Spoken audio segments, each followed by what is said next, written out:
دین کو تھامے رہو. یا ایھا الذین آمنوا ان تنصروا اللہ ینصرکم ویثبت اقدامکم.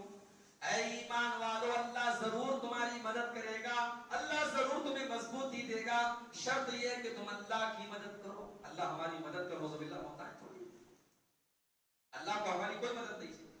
اللہ کی مدد کرو کا مطلب یہ ہے اللہ کے دین کی مدد کرو, اور اللہ کے دین کی مدد کا مطلب یہ ہے اللہ کے دین کو فالو کرو, اللہ کے دین پر چلو.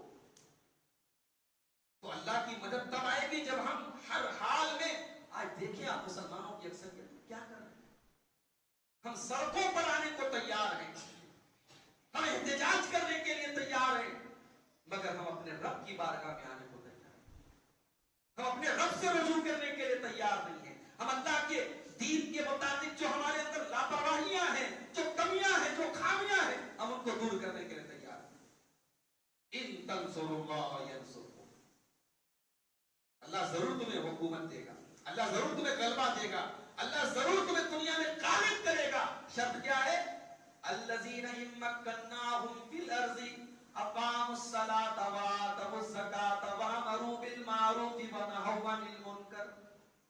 اگر ہم اپنے نیک بندوں کو, اگر اپنے مومن بندوں کو زمین میں غلبہ دے دیں, زمین کے اندر غالب کر دیں, اقاموا الصلاۃ تو یہ نماز قائم کریں گے, وآتوا الزکاۃ یہ زکات دیں گے, وامروا بالمعروف یہ نیکیوں کا حکم دیں گے, ونہوا عن المنکر یہ برائیوں سے روکیں گے. یہ کام ہمیں کرنا پڑے گا. اللہ کے دین اور اللہ کی شریعت پر ہمیں مضبوطی کے ساتھ چلنا پڑے گا. نمبر 4, موجودہ حالات میں چوتھی ذمہ داری میرے پیارے ساتھیوں کی کہ ہم جس طریقے سے ایمان کو مضبوط کریں, ویسے ہی ہم مادی اعتبار سے, دنیاوی اعتبار سے بھی جو ضرورت کی چیزیں ان کو بھی ہم مضبوط کریں. ہم شکایت کرتے ہیں کہ پولیس ڈپارٹمنٹ آج ہمارے ساتھ انیائے کر رہا ہے, ظلم کر رہا ہے. سوال یہ ہے کہ پولیس ڈپارٹمنٹ میں ہماری نمائندگی کیوں نہیں؟ ہمارے بچے پولیس ڈپارٹمنٹ میں جاتے ہیں کیوں نہیں؟ آج آئی ایس ٹی ایگزام کی تیاری میں ہمارے نوجوان شریک ہوتے ہیں. اگر آج ایجوکیشنل فیلڈ میں دیکھا جائے, تعلیم کے میدان میں دیکھا جائے, ہمارا نوجوان پیچھے. بہت سارے علاقوں میں پولیٹیکل میدان میں بھی ہماری نمائندگی کی ضرورت ہے, وہاں ہم نہیں. تو اللہ تعالیٰ نے جس طریقے سے ہمیں ایمان کو مضبوط کرنے کا حکم دیا, ویسے ہی مادی اعتبار سے بھی ہمیں مضبوطی حاصل کرنے کا حکم. اللہ تعالیٰ نے اپنے نبی کے صحابہ سے اگر یہ کہا کہ تم اپنا ایمان مضبوط کرو, تو ساتھ میں یہ بھی کہا وَأَعِدُّوا لَهُم مَّا اسْتَطَعْتُم مِّن قُوَّةٍ وَمِن رِّبَاطِ الْخَيْلِ تُرْهِبُونَ بِهِ عَدُوَّ اللَّهِ وَعَدُوَّكُمْ. اے میرے نبی کے صحابہ, تم اپنے دشمن سے مقابلے کے لیے اپنے آپ کو مضبوط بناؤ, گھوڑے وغیرہ باندھ کر کے رکھو تاکہ تمہارا دشمن دیکھ کر کے ڈر جائے, دشمن کے دل پر تمہاری ہیبت طاری ہو جائے. یہ کس کو حکم دیا جا رہا ہے؟ اہل ایمان کو, نبی کریم صلی اللہ علیہ وسلم کے صحابہ کو. جن سے بڑھ کے مضبوط ایمان والا تو کوئی نہیں ہے, مگر ان سے بھی کہا جا رہا ہے کہ یہ کام بھی تمہیں کرنا پڑے گا. صرف ایمان مضبوط کرنے سے کام نہیں چلے گا, ایمان کے ساتھ ساتھ یہ دنیا ہے میرے پیارے سے, دنیا میں جو اسباب چاہیے وہ اسباب آپ کو اختیار کریں. تو یہ چوتھا بہت اہم کام ہے کہ ہم مادی اعتبار سے جو اسباب ہیں ان کو اختیار کریں. نمبر 5, پانچویں ذمہ داری موجودہ حالات میں, ہم مسلمانوں کو آج اگر دیمک کی طرح کوئی چیز چاٹ رہی ہے تو ہمارا آپس کا اختلاف بند رکھے رہے, آپس کا اختلاف. ابھی کل میں مہاراشٹر میں تھا, ایک گاؤں میں, ایک چھوٹا سا قصبہ تھا, وہاں میرا پروگرام تھا. ہمارے چند نوجوان بھائیوں نے پروگرام منعقد کیا.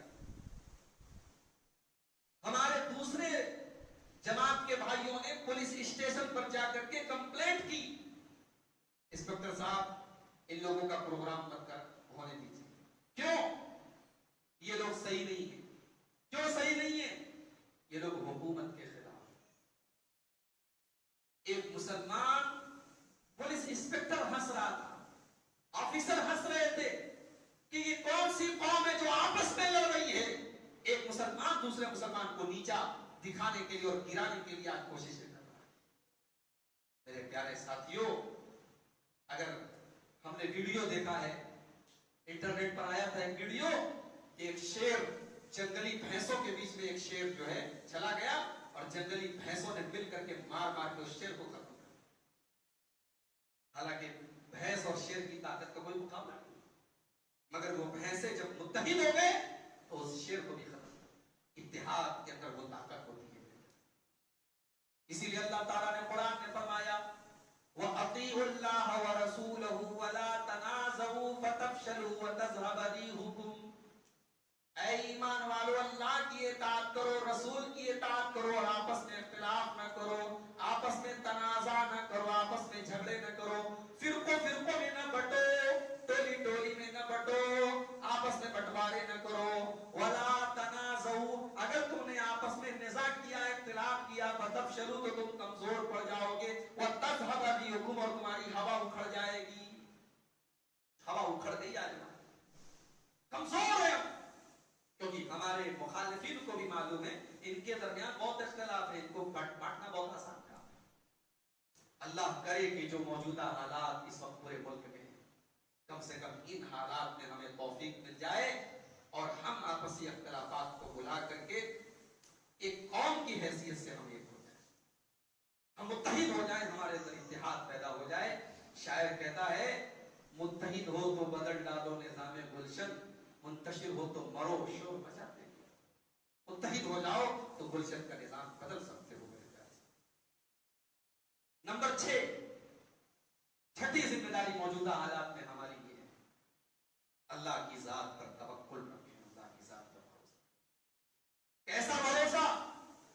ایسا بھروسہ کہ پیچھے دشمن ہو اور سامنے سمندر ہو اور کوئی بھاگنے کا راستہ نہ ہو، پھر بھی اللہ کی ذات پر یقین ہو، اللہ کے دین کے لیے نکلے تو اللہ کوئی نہ کوئی راستہ نکالے۔ پیچھے فرعون کا لشکر ہے اور سامنے دریائے قلزم ہے، اور موسیٰ علیہ السلام بنی اسرائیل کو لے کر کے جا رہے ہیں۔ جب دریا کے کنارے پہنچے، موسیٰ علیہ السلام کے ساتھیوں نے کہا اِنَّا لَمُدْرَكُونَ، موسیٰ تو پکڑ لیے جائیں گے، بھاگنے کا کوئی راستہ نہیں ہے، پیچھے فرعون کا لشکر ہے، سامنے دریا ہے اور کوئی دائیں بائیں کوئی راستہ نہیں ہے۔ اے موسیٰ، اب تو ہم پکڑ لیے جائیں گے۔ موسیٰ علیہ السلام کو اللہ کی ذات پر کتنا یقین ہے۔ موسیٰ علیہ السلام کہتے ہیں کَلَّا إِنَّ مَعِيَ رَبِّي سَيَهْدِينِ، نہیں، میرا رب میرے ساتھ ہے، میرا رب ضرور مجھے کوئی نہ کوئی راستہ بتائے گا، میرا رب ضرور کوئی نہ کوئی ڈالے گا، میرا رب مجھے مایوس نہیں کرے گا۔ ابھی موسیٰ کی زبان سے یہ الفاظ نکلے تھے فَأَوْحَيْنَا إِلَى مُوسَىٰ، ہم نے موسیٰ کو حکم دیا أَنِ اضْرِب بِعَصَاكَ الْبَحْرَ، اے موسیٰ تم اپنی لاٹھی کو دریا کے پانی پر مار دو۔ موسیٰ علیہ السلام نے لاٹھی کو دریا کے پانی پر مارا، فَانْفَلَقَ، پانی پھٹ گیا، فَكَانَ كُلُّ فِرْقٍ كَالطَّوْدِ الْعَظِيمِ، اور دونوں طرف پانی پہاڑ کی طرح کھڑا ہو گیا اور موسیٰ علیہ السلام کے لیے راستہ بن گیا۔ یہ ہوتا ہے اللہ کی ذات پر توکل۔ ایسا توکل اور ایسا یقین رکھو اللہ کی ذات، اللہ کی ذات پر ایسا یقین رکھو کہ دودھ پیتا بچہ تمہارے پاس ہو اور کھانے کی چند کھجوریں تمہارے پاس ہو اور پینے کے لیے تھوڑا سا پانی تمہارے پاس ہو اور دور دور تک پانی کا کوئی قطرہ نہ ہو اور دور دور تک کوئی انسان نہ ہو، مگر جب یہ پتا چلے کہ رب کی رضا یہی ہے، رب کا حکم یہی ہے، تو ہاجرہ کی کہ وہ الفاظ یاد کر لو۔ جب ہاجرہ کو یہ پتا لگا کہ اے میرے سرتاج، یہ اپنے دودھ پیتے بچے کو اور اپنی بیوی کو کس کے سہارے چھوڑ کے جا رہے ہو، ابراہیم علیہ السلام نے کہا کہ اللہ کا حکم یہی ہے، اللہ کا حکم یہی ہے۔ تو ہاجرہ کی زبان سے بس ایک ہی جملہ نکلا تھا اِذًا لَا يُضَيِّعُنَ اللَّهُ أَبَدًا، اللہ ہمیں برباد نہیں کرے گا، اللہ ہمیں ضائع نہیں کرے گا، اللہ ہمیں ختم نہیں کرے گا۔ یہ بھروسہ ہوتا ہے اللہ کے ساتھ۔ یاد کرو اپنے نبی کی سیرت، غار ثور کا وہ منظر یاد کرو جب ابو بکر صدیق رضی اللہ تعالیٰ عنہ گھبرائے ہوئے لہجے میں کہتے ہیں اے اللہ کے نبی، دشمن بالکل قریب آ چکا ہے، دشمن بالکل قریب آ چکا ہے، لو نظر احدهم تحت قدمیہ، اگر ذرا سا نیچے دیکھے گا